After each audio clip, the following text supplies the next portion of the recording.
Hi guys, this is Maddie. In this video, I'm gonna show you the best free voice changer for your iOS device. Let's start.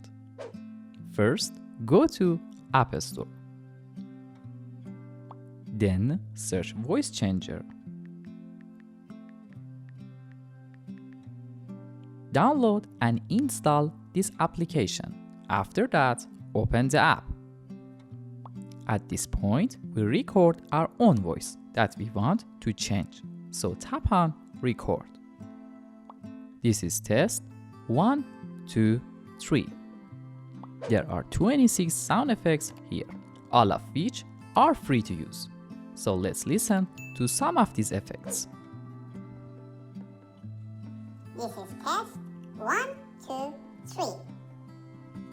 This is test 1, 2, 3. This is test 1, 2, 3. This is test 1, 2, 3. After selecting your favorite effect, tap on More. We have two options to save our effect. We can save it in this application that I will show you later, or save it directly to files from our device. Tap on Share.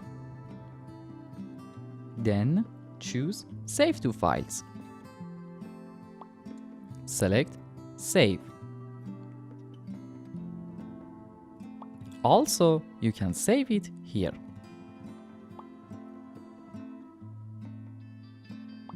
So, let's go back.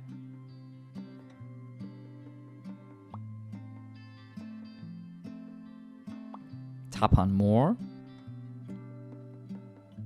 Then select Saved Recordings. As you can see, our effects was saved here. In my opinion, Voice Changer application is the best app in this field. I hope you enjoy watching this video. If you have any questions about this application, be sure to ask us.